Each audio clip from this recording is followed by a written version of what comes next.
নমস্কাৰ সকলোকে স্বাগতম জনাইছোঁ স্মাৰ্ট এডুকেশ্যন চেনেললৈ। আজি ইণ্ডিয়ান জেনেৰেল নলেজৰ 10টা মোষ্ট ইম্পৰ্টেণ্ট প্ৰশ্ন আলোচনা কৰিবলৈ ওলাইছোঁ। ভিডিঅ'টো শেষলৈ ভালদৰে চাই থাকিব আৰু চেনেলটোত নতুনকৈ আহিছে যদি ছাবস্ক্ৰাইব কৰিবলৈ নাপাহৰিব।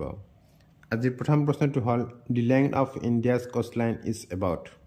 ভাৰতৰ উপকূলীয় অঞ্চলৰ দৈৰ্ঘ্য প্ৰায় শুদ্ধ উত্তৰটো হ'ল ডি 7,516 কিলোমিটাৰ। ভাৰতৰ বিভিন্ন ৰাজ্য আৰু কেন্দ্ৰীয় শাসিত অঞ্চলত এক বিশাল উপকূলীয় অঞ্চল আছে। মূল ভূখণ্ডৰ উপকূল ৰেখাৰ লগতে দ্বীপৰ উপকূল ৰেখাসহ ভাৰতৰ মুঠ উপকূল ৰেখাৰ পৰিমাণ 7,516 কিলোমিটাৰ। 2 নম্বৰ প্ৰশ্ন, which state has the largest coastline in India? কোনখন ৰাজ্যত ভাৰতৰ সৰ্ববৃহৎ উপকূলীয় অঞ্চল আছে? শুদ্ধ উত্তৰটো হ'ল এ গুজৰাট। গুজৰাটত ভাৰতৰ আটাইতকৈ দীঘল উপকূলীয় অঞ্চল আছে। ইয়াৰ দৈৰ্ঘ্য প্ৰায় 1,600 কিলোমিটাৰ। ভাৰত সাগৰৰ উপকূলৰ প্ৰায় 24%। 3 নম্বৰ প্ৰশ্ন, the Karakoram highway connects which of the following pairs of countries? কাৰাকোৰাম ঘাইপথটোৱে নিম্নলিখিত দেশসমূহৰ কোনটো জোৰক সংযোগ কৰে? শুদ্ধ উত্তৰটো হ'ল D China Pakistan. Karakoram highway চীনক পাকিস্তানৰ সৈতে সংযোগ কৰে। কাৰাকোৰাম ঘাইপথটোৱে চীনৰ জিনজিয়াং উইঘুৰ স্বায়ত্তশাসিত অঞ্চলৰ কাছগড়ক পাকিস্তানৰ ৰাজধানী ইছলামাবাদৰ সৈতে সংযোগ কৰে। কাৰাকোৰাম ঘাইপথটো চীন পাকিস্তানৰ বন্ধুত্ব ঘাইপথ, ৰাষ্ট্ৰীয় ঘাইপথ 35 আৰু N35 নামেৰেও জনাজাত। 4 নম্বৰ প্ৰশ্ন, which of the following latitudes passes through India? নিম্নলিখিত কোনটো অক্ষাংশ ভাৰতৰ মাজেৰে পাৰ হৈ গৈছে? ইয়াৰ শুদ্ধ উত্তৰটো হ'ল ডি ট্ৰপিক অফ কেঞ্চাৰ।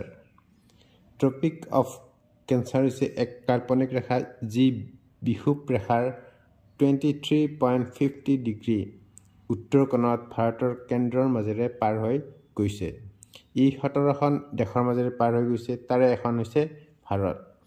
ভাৰতৰ কৰ্কট ৰেখা 8খন ৰাজ্যৰ মাজেৰে পাৰ হৈ গৈছে আৰু সেই ৰাজ্যকেইখন হ'ল গুজৰাট, মধ্যপ্ৰদেশ, ৰাজস্থান, ত্ৰিপুৰা, ছত্তীশগড়, ঝাৰখণ্ড, পশ্চিমবংগ আৰু মিজোৰাম। 5 নম্বৰ প্ৰশ্ন, which of the following countries has the longest international boundary with India? নিম্নলিখিত কোনখন দেশৰ ভাৰতৰ সৈতে দীৰ্ঘতম আন্তঃৰাষ্ট্ৰীয় সীমা আছে? শুদ্ধ উত্তৰটো হ'ল এ বাংলাদেশ। ভাৰতৰ সৈতে বাংলাদেশৰ দীৰ্ঘতম সীমা আছে আৰু সীমাৰ দৈৰ্ঘ্য হ'ল 4,096.7 কিলোমিটাৰ। ই বিশ্বৰ 5ম দীৰ্ঘতম স্থল সীমান্ত। 6 নম্বৰ প্ৰশ্ন, which state is in the eastern most part of India? ভাৰতৰ আটাইতকৈ পূব অংশত কোনখন ৰাজ্য আছে? শুদ্ধ উত্তৰটো হ'ল চি অৰুণাচল প্ৰদেশ। অৰুণাচল প্ৰদেশ হৈছে ভাৰতৰ আটাইতকৈ পূবৰ ৰাজ্য। প্ৰশ্ন, the largest southernmost single island in India? ভাৰতৰ আটাইতকৈ দক্ষিণৰ সৰ্ববৃহৎ একক দ্বীপ। শুদ্ধ উত্তৰটো হ'ল D great Nicobar island. Great Nicobar হৈছে ভাৰতৰ নিকোবৰ দ্বীপপুঞ্জৰ দক্ষিণতম আৰু বৃহত্তম, যি সুমাত্ৰাৰ উত্তৰে অৱস্থিত।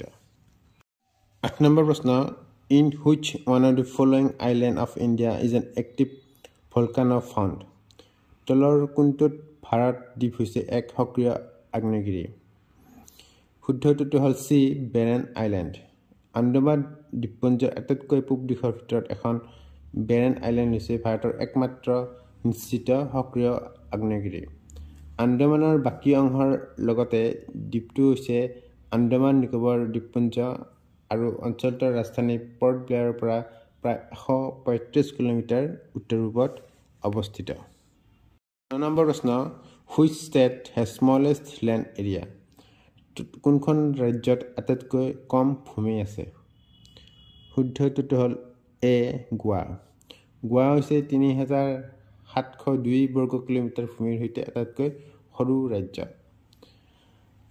আৰু ৰাজস্থান হৈছে ভাৰতৰ আটাইতকৈ ডাঙৰ ৰাজ্য। 10 নম্বৰ প্ৰশ্ন, Which one of the following longitudes determines the Indian Standard Time? নিম্নলিখিত কোনটো দ্ৰাঘিমাংশই ভাৰতৰ মানক সময় নিৰ্ধাৰণ কৰে?